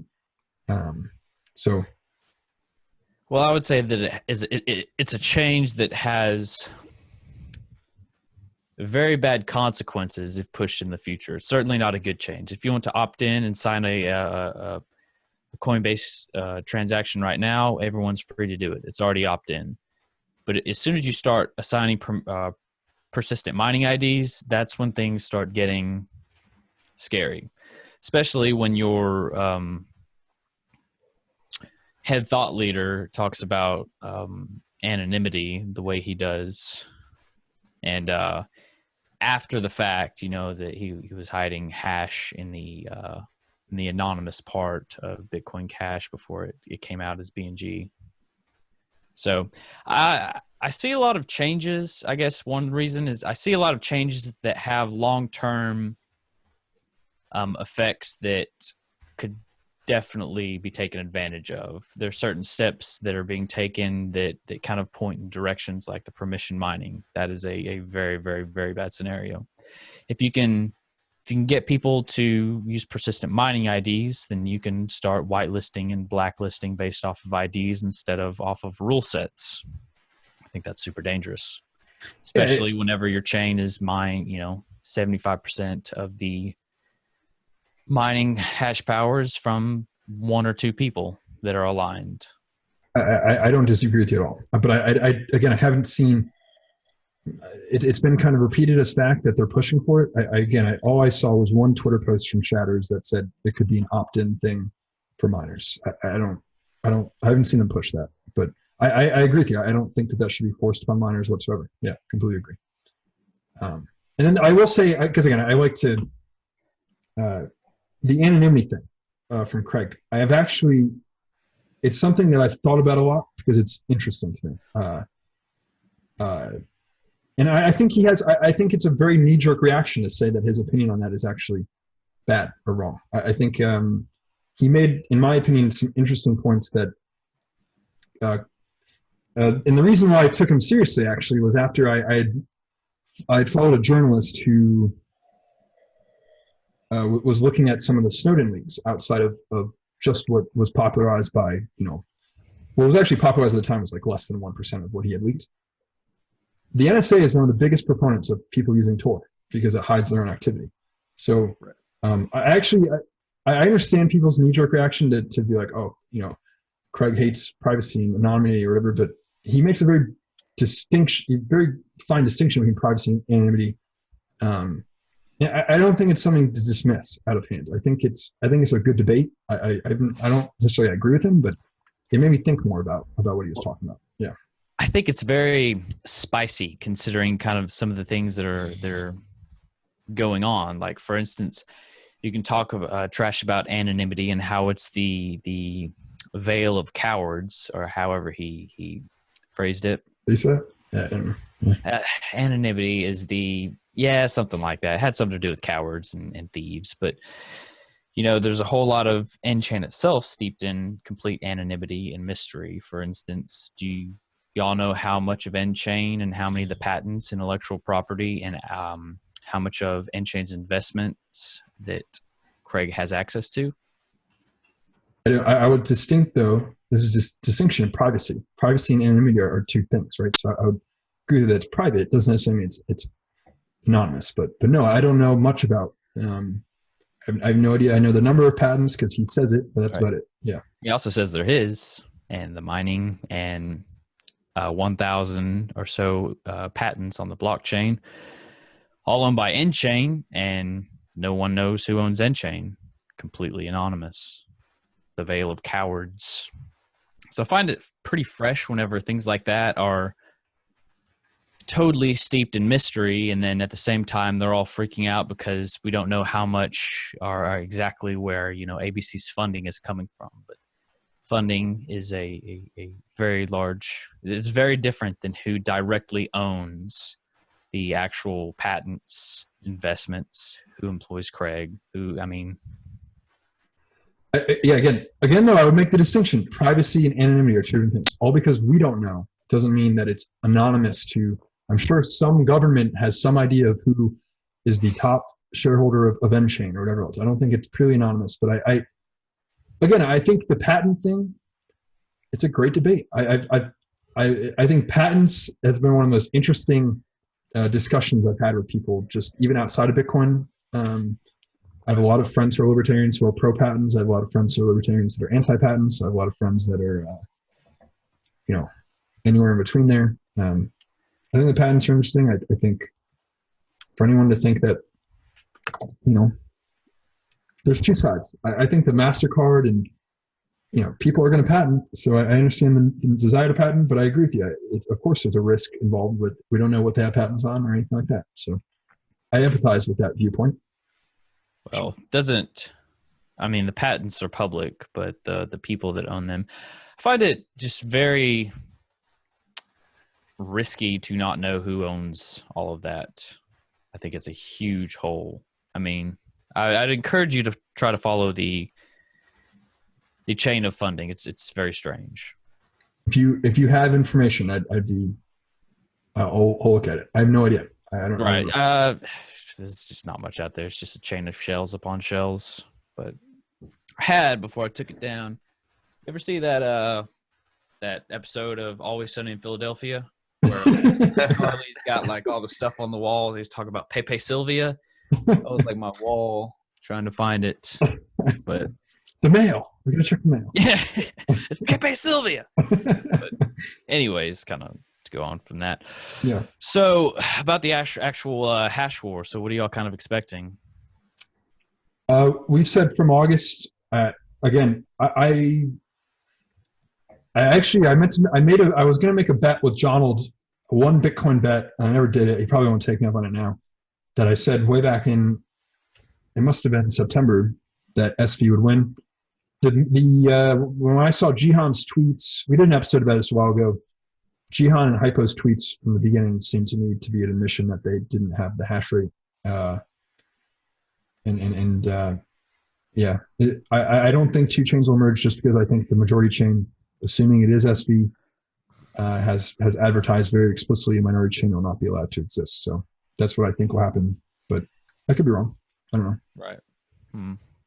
And I have no insider information or anything as far as like, what to expect. It's all in the dark. But one thing I've been kind of thinking about is, what happens if ABC actually does end up implementing like a proof of work change? Just because as far as, we've never seen a hash war. We've never seen a full-on 51% of any chain worth its salt. But we've never seen a proof of work change of any significance. I guess we saw Monero, but that wasn't because of adversarial reasons. That was planned ahead. I'm talking about emergency proof of work change. I'm interested to see if there, what exchanges do, what ticker is assigned, if it can be kept, if there was a proof of work change. I think that's wholly within the right. I have no problem with them doing it. I would be a little upset. Just like I really want to play out. You know what I mean? Right. And again, we've said from the beginning, if ABC won the hash war, fine. All we've argued about whether obviously we have opinions, and we started to be a little more vocal with our opinion recently. But at least from my side, I have from the very beginning said I just want to stop this. Like I want to see the white paper as I view it play out. I want to see miners putting, like, everyone framed this as an ABC versus SV fork. It's technically not. It is miners who support the ABC rule set versus miners that support the SV rule set. And I would love to see them hash it out and put, like, challenge their investment and put the rule set they want in. So I would be very upset if they changed the hashing algorithm just for that reason, because I think that I think the entire cryptocurrency world is watching what happens to us on Thursday. Mm-hmm. And I think if it does play out where the majority chain wins and exchanges are forced to go on with the majority chain, I think it's going to make a lot of people rethink how this stuff works. And I think that's a big opportunity for us to show, like, this is what it's all about. And by the way, if you're a chain with very little hashing algorithm or very little hashing power, you might want to watch out. That's all, Yeah, if that happened, I imagine you'd see like a huge retractment of altcoins into BTC almost immediately. Yep, I think so too. And I think immediately. One thing is, if I'm just going to assume here that most of the hash power, assuming SV wins, is not going to be from miners that are distributed, almost entirely going to be from CoinGeek and nChain. We could see that they've got enough right now to do it if nothing moved. If the other miners didn't have an invested interest in Bitcoin Cash at that point, if it was SV, I would be curious to see if you'd have an immediate hash war between Bitcoin Cash and Bitcoin without the invested interest as a backup. Yeah. I think there's a chance that if SV wins, Bitcoin, all those pissed off miners would probably just go and. So I'd be interested to see if that happens. I think so too. I think it was actually it was Joseph von Perling a while back. I respect him a lot. He said, what did he say? He said, this is like way back when it was like right in August. He said, I don't know. He was talking about the theoretical hash floor at that point. He said bonus points for a flipping. Because I actually think that the reason why I want this to happen so bad is I think this does provoke a lot of BTC miners to start maybe thinking instead of just like none of them had to think with the BCH fork. I don't fault how that stuff went down. I think it was fine, but like no one had to risk money in the BCH fork. The DAA, the EDA at the time made sure of that. So right. But real quick question, because I have to ask it all the time. It's not extremely relevant to what we just said. Why? Let's back to the white paper when you say all rule changes could be implemented in this manner. Why do y'all consider Bitcoin Cash to be Bitcoin? Yeah, this always comes up. Yeah, I know it's a common question, but I like to see how people like kind of answer, like why if Nakamoto consensus is in fact what you believe, and they can implement all rule changes, a rule change of confiscating coins of people that disagree with the largest miners, if that's allowed, and then certainly something like segregated signatures are way less controversial than that. Why is Bitcoin not BTC? The miners did allow SegWit. The actual Nakamoto consensus allowed it, and then Bitcoin Cash in that manner would be an imposter because they implemented replay protection and went against Nakamoto consensus. We talked about this. I think I'll answer your question two ways. Number one, and the reason why I will agree with you. It's a very valid criticism to say, therefore you can't say BCH is Bitcoin. I will say two things. Number one, when I go down the street and I introduce people to Bitcoin, and if you get a couple drinks from me, I will just hand out Bitcoin at the bar. It's a very bad habit. I'm not telling people this is like a fork that happened like one time because we were arguing over block size, like what else. It's like, to me, it's just easier to be like, no, this is like Bitcoin. This is what everyone's used to with Bitcoin. So in just the vernacular, I call it Bitcoin because it's what Bitcoin always was. The ability just to send electronic cash cheaply. I will then put the other disclaimer, and this is can be criticized, I think, very fairly.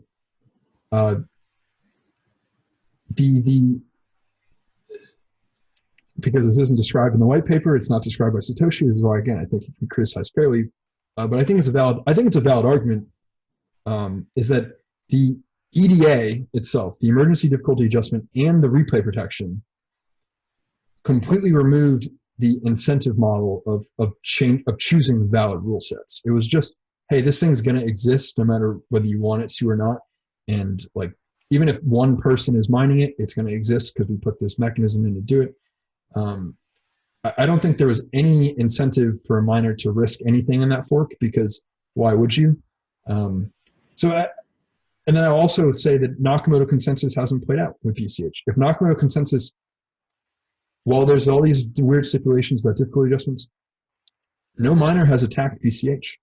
And there's a reason for that, I think. I think the incentives are still intact, where there's a reason why BCH hasn't been attacked by a BTC miner. And the BTC mining dwarfs it by, 9x, right?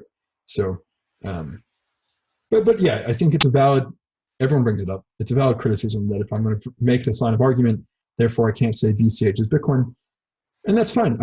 I make sure I clarify to people that are actually clued in that I'm talking about Bitcoin Cash, but I also think it's the same argument of like 99% of the people around me don't even know what Bitcoin is. So I'm not going to be like, there was this like argument over block size, which is like how many transactions. It's just like, no one cares. So, right. But I agree with you. I will just amicably say that totally valid. Right. Oh, good. Because I'm always interested how people, I don't know, looking back, because previously I've had some beliefs on the other side. To me, this has kind of opened my eyes to see why some of the people in core kind of disagreed with the fork. Not necessarily that it was wrong, but I can see how it would upset you, and see why certain aspects of it are kind of, I don't know, just a little bit odd, kind of on the other side of things right now, and kind of putting things in perspective. I think the only thing I would say to that just generally is that, and no one can speak about what ifs, but if last August miners were forced, let's just hypothetically say at gunpoint, to choose between the 8 megabyte chain or 1 megabytes with SegWit, I think it's quite obvious which chain the miners would have picked, and businesses and whoever else. But that wasn't allowed to happen, which again, I don't blame. Like, I know Craig blames Jihan for that. I don't know anything about what happened there.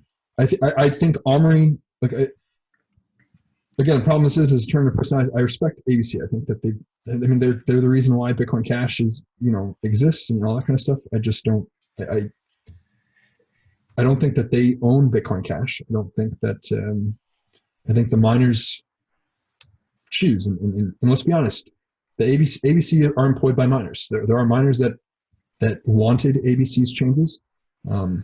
And there are miners that didn't, and those miners chose to develop another client, and now we're going to see what happens. And I think that's how, if we're going to call ourselves any kind of semblance of Bitcoin, the governance model has to work out that way.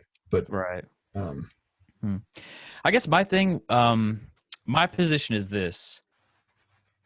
I believe that ultimately the users do pick what's Bitcoin because they vote with their price action. Bitcoin is kind of a social construct of what Bitcoin is.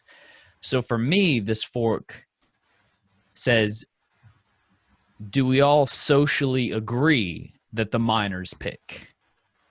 Is that really the way that consensus is now going to work on for Bitcoin Cash? And if that's the case, then that's the case.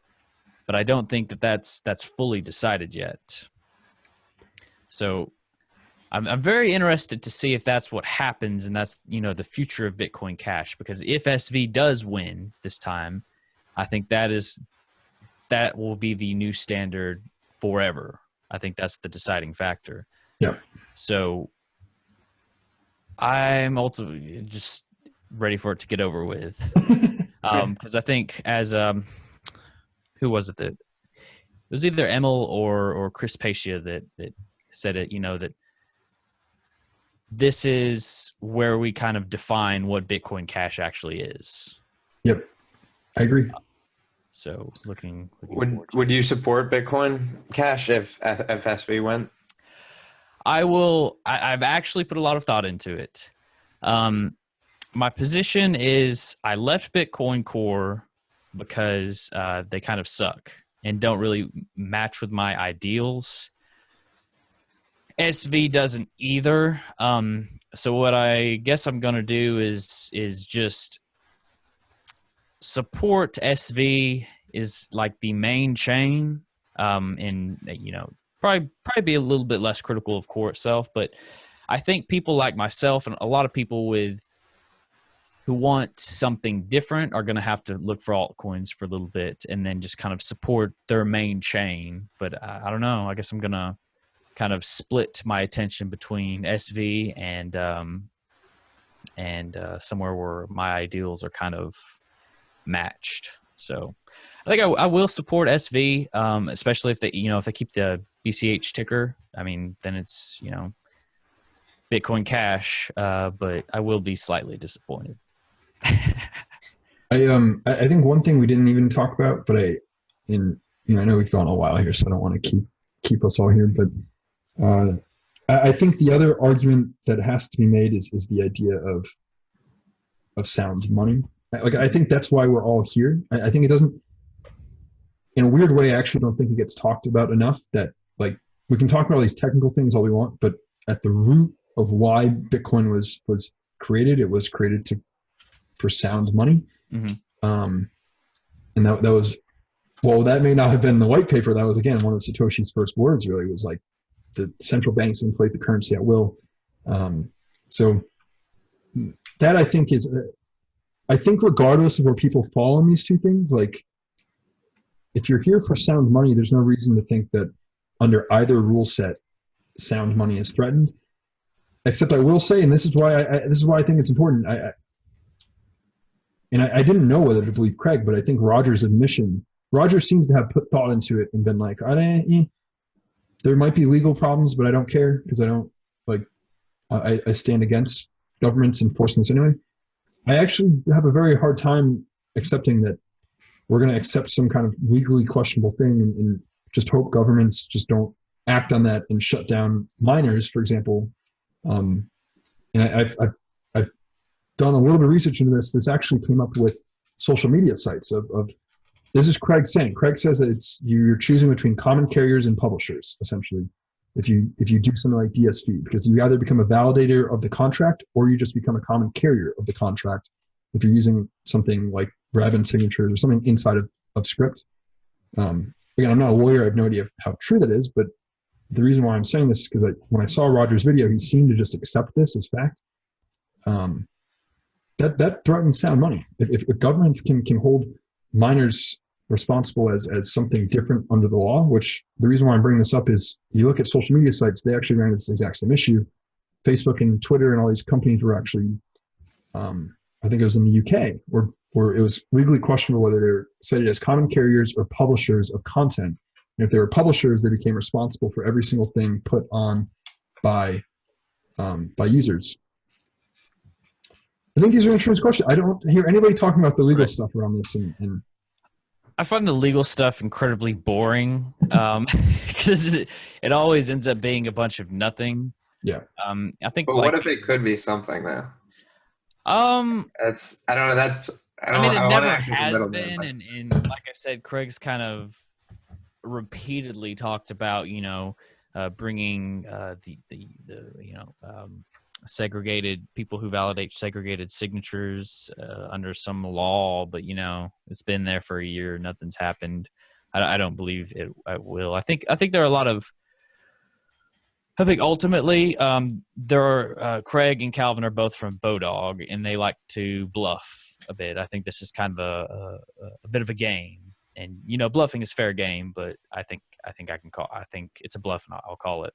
I also think I will play a little bit. I think they're both from Bodog, and I think they've seen how fine the law can crush you if you're not very closely within the law. So yeah, they've both been quite crushed at some point by it. I will. So I do want to know, like, your definition. What makes something sound money? For me, it would be. I think the properties that was it Aristotle that defines. I think, right. So divisible. So the properties of good money would be divisible. What else did he say? God, divisible, transferable, and whatever the last one was. But that would be what is good money. I should know that. I've talked about it a lot.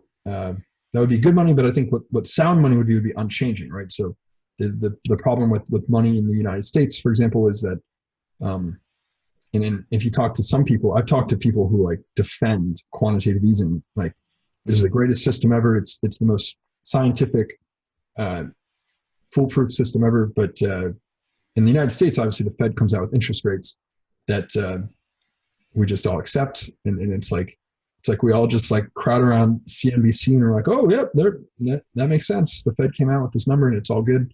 To me, sound money is unchanging, deflationary. I think the deflationary aspect of Bitcoin is one of the most important things. And maybe along that line, I'll again bring it back to something that's been hammered home about like criticisms of SV on the subreddit that everyone visits these days. Everyone goes, well, Craig said now he's going to steal coins, right? So that's the new thing, is that Craig's going to steal coins, and then they've said he's going to steal Satoshi's coins with that, and that's the thing. But he made a very valid point in his. Now I'm not going to talk about what he said he was going to recover false things. That's whatever. We can have a whole conversation about that. Something everyone missed in that entire article was his general point that at some point in the future, like treasure hunting, like digging for gold, there's an incentive for miners to find hash collisions on coins that are quote unquote lost. And that's always been his argument against the burning. Everyone goes, I should have the right to burn. The burning thing became an entire layer of doublespeak, because I know I'm getting away from your question, but sorry. But everyone goes, I should be allowed to burn. I should be free to burn. This is permissionless, blah, blah, blah.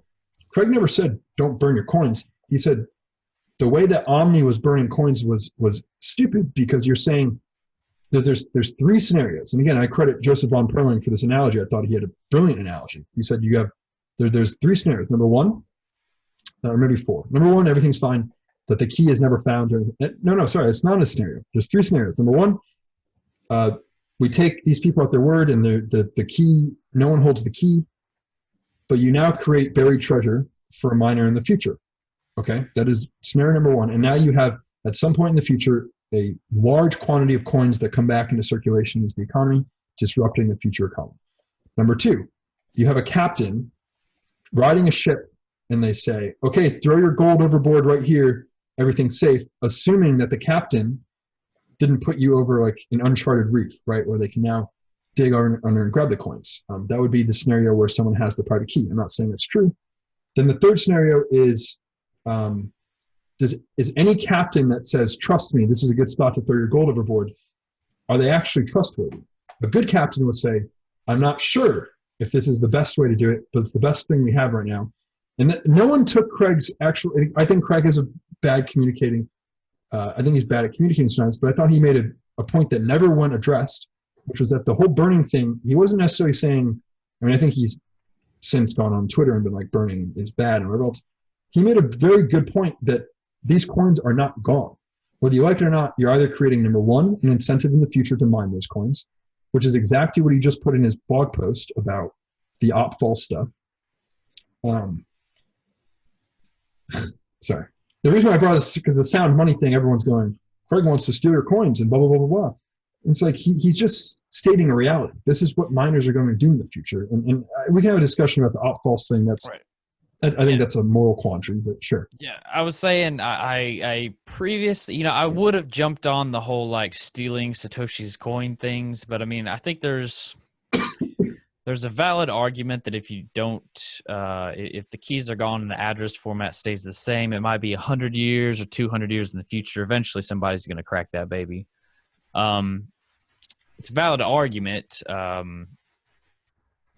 So can't say too much about that. I'm questioning why he even posted it, because it seems kind of obvious that like if they're lost, nobody's going to update the wallet. But then again, it would really suck if somebody just didn't upgrade their software. I thought it was a very politically questionable move at the current time. I mean, it almost seemed like I think he said that just to rile someone up, because it seems obvious. Yep. And I think it's just going along the lines, and like you said, the alt false, which I guess is the DSV splitting argument that he's making, or is that something else? I don't know. I skimmed that article. I thought he was saying something about how he was going to start recirculating op false coins, which would be one way of burning. I don't know. I really don't know. But right. That became an issue. Maybe he's talking about the opcode splitting and redistribution, because I don't think that is technically even possible. Because as many people have pointed out, I don't think anyone's going to run that software. I don't think you're going to have enough consensus to actually do it. Nobody in their right mind would actually agree to that. But all the same, it seems that is absolutely nuts to me. To put a change like that, saying if you use this opcode that we don't agree with, that we'll take your coins. It seems to go against the very nature of Bitcoin and sound money. I think we'll go in circles on this one. Yeah. I agree, but I want to make one last point that I think I think he could be just making. If I were theoretically someone who wanted to hammer home the consensus mechanism of one chain emerges out of majority hash rate voting, this would be one way of hammering that home and saying, you can want a minority chain all you want. We will not allow it to exist. It is not secure. Therefore, it does not solve the double spending problem, which is what Bitcoin set out to solve with the white paper. That's all I'll say about it. Right. But yeah, I think we'll, Right. So yeah. I guess going in circles there. Just a couple guesses, just because I'm curious about y'all's opinions. If you were to say from the 15th onwards, how long do you think it's going to last? Do you think it's going to be quite obvious and somebody's going to be the obvious victor and then someone just gives up? Or do you think it's going to take days, weeks, months? I think Craig said he'd go 2 to 5 years. I think if it goes longer than a week, I could see this going out for a couple months. If it goes out for a week, I don't think that's the thing about like the whole no split narrative is like, if you say there's no split, but like it can go on for years, like at what point is it just like, oh, there's, we're still in a hash battle. And what point is it just in that scenario, a lot of people lose money. And I think that's going to be where the people let go of whatever side they're kind of facing. Is at what point do they lose enough money? Yeah. Well, the investors too. Like if it goes on for, like you said, like a week, like people are just going to start selling like crazy. If they can sell. That's the real question. Honestly, I guess that's what Craig was talking about with Roger. I guess if you. How would you do that? I guess if you didn't allow, I guess if you left the blocks empty on the, I don't know how you do that, honestly. Well, you just make the risk so high that exchanges refuse to trade. That's all it has to do. And yeah, I think again, a lot of people criticize Craig. I hate just sitting here defending Craig, but I think he's very misunderstood when he communicates. I think he's usually actually correct. I just think he communicates it poorly. When he said sell, I suggest you sell. Everyone goes, oh, look at Craig. He's advocating you use fiat. He's telling you, I'm prepared to make sure that if you don't sell now, you won't be able to sell for 2 years, is what he was getting, right? That's what I read from it. But I think it's actually 50-50 that this lasts less than an hour. It's either that's kind of what I think. I think it's going to be pretty instant. Like nobody's going to. I mean, if it's obvious, like why lose money? Yeah. However, I think if Craig and them are the minority, I don't think they're going to give up. I think it's only going to be the other way. I think they'll keep on and then like have their own chain, and then it'll be like this. It'll be like the Bitcoin Cash people yelling at Bitcoin saying we're Bitcoin or Bitcoin. And I think you're going to have the exact same thing, like one chain over. I don't disagree with you, but I think the difference will be that neither chain will be usable until they give up. I wholeheartedly believe that. I don't. Honestly, I've kind of positioned myself for that to happen. And that's why we should all support Ryan's initiative to let us all continue to use non-split transactions until this resolved. Which is why I think the criticisms of him are actually a little. I think he's just talking about how do I, as a business, stay in operation during this time, and I think I don't think he has any malicious. I know he's aligned with the SV side, but I think he makes a very good point that we can still operate as cash while this is going on. And but I understand that there is if you think that two chains can emerge out of this, then I can see why you would take issue with what he said. But right. Yeah, it's really a time issue here, because he, like Ryan said 2 years and Craig said 5 years. It's, to me, that's why I said 100 blocks, because the mining new block rewards are just an issue. You know, it's not just Jihan or ABC versus CoinGeek and everyone else. These are other miners as well, and everyone's just going to switch over to the BTC chain. I mean, my greatest fear here is that BCH just dies, and I think Craig's prepared for that. I don't think we have 2 years of no trade, because I mean, I've talked a lot of crap about Lightning in the past, but I use it every day. I try to keep up with, you know, how things are going and how things and other coins. We don't have 2 years. Bitcoin Cash will die. Yeah, I don't know. But that's just speculation. So Sure. I guess I think if miners do go to BTC, then SV wins, because the only people willing to lose money are like you said. I think there's two entities willing to lose money on this, and I credit Vin Armani, who I thought was talking a lot of nonsense for a while, and then he all of a sudden was like, "Oh shit, I think I see what's about to happen." And yeah. So I do credit him with I think seeing the light as to, and not that I don't care what side he's on. It's just I think he was was like, "Oh shit." I think only one chain can safely emerge from this.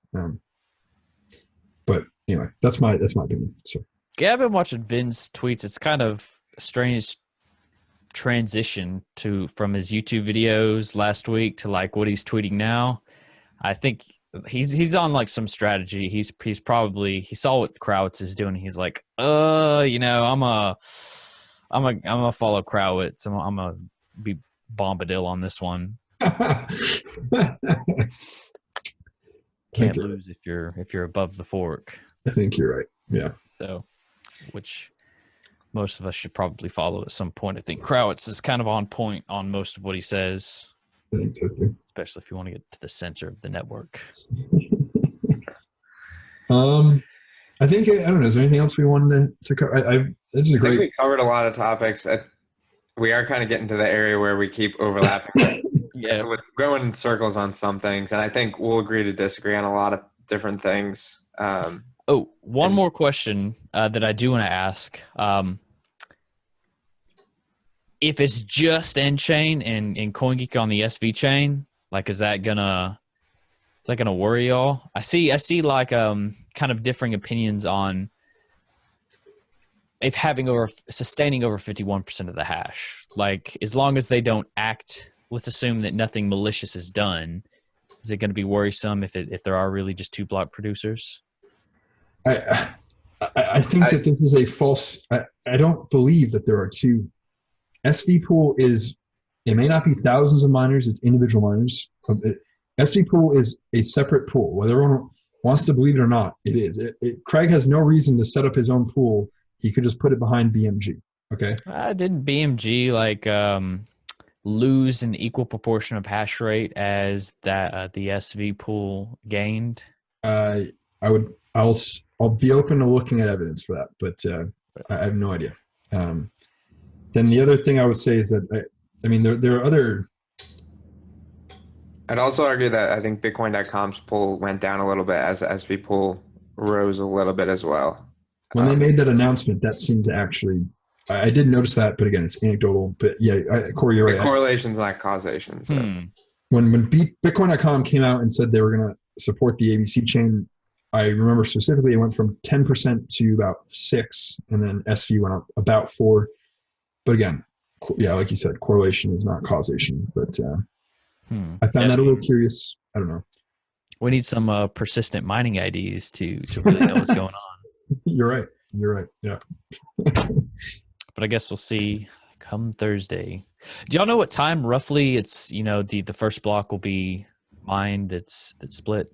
It's around noon US time, Central Eastern. I think Like Eastern, noon Eastern, but I think it changes a little bit there.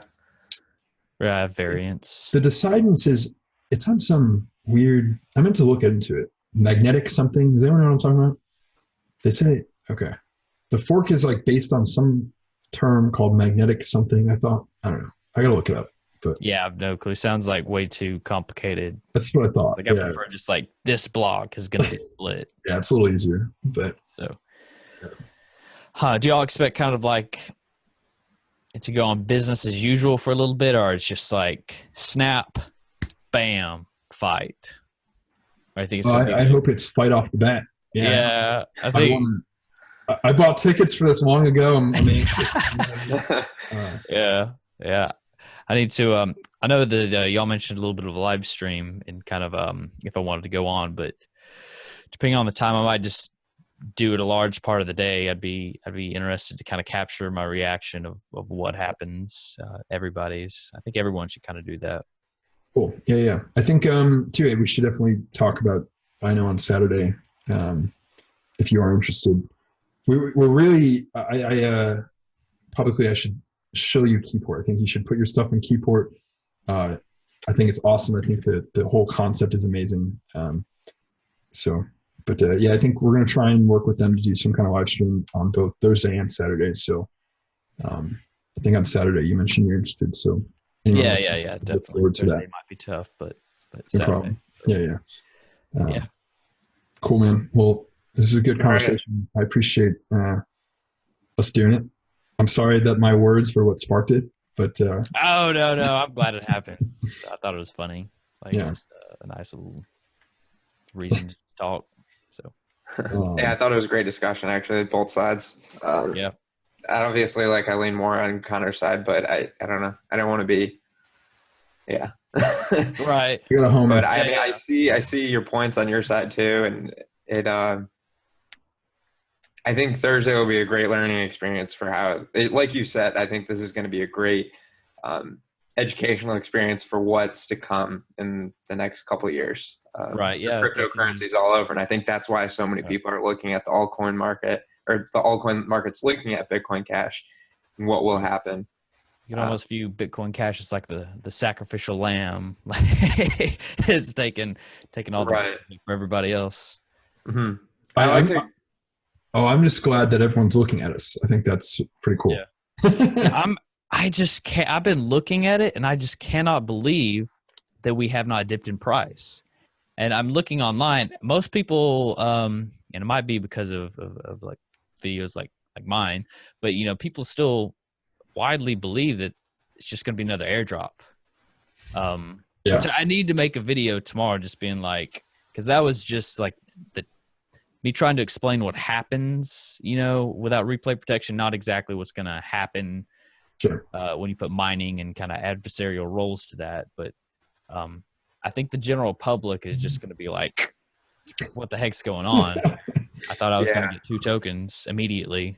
You make that video. I think that's exactly why the price isn't I think that's why the price has kind of gone up a couple past weeks. Yeah. And up to that point. But I think you're exactly right. I think everyone thinks that this is going to be like a normal fork, and everyone seems to buy in when there's news about an upcoming fork happening too, because they think, 2 tokens. So yeah, I've been watching a couple of videos from other YouTubers, just, making general videos on it. And, they all have titles like double your Bitcoin Cash on the 15th and like that. It's like, somebody needs to come out with a video that's just like, here's the shit show that could go down on the 15th. The crypto YouTube quote unquote community is a pile of shit. So I appreciate you for being a diamond in the rough for sure. Jesus Christ. Yeah, I need to make more videos. It's hard in the bear market, but I enjoy it. Cool. So, but yeah, it was nice talking to y'all and everything. So we'll be in touch, I'm sure. But I look forward to seeing what happens. Yeah. Yeah. We'll have to do this again like afterwards. Just Yeah, like perfect. Hard fork recap. That sounds good. What happens. Yeah. All right. I'm gonna quit the recording.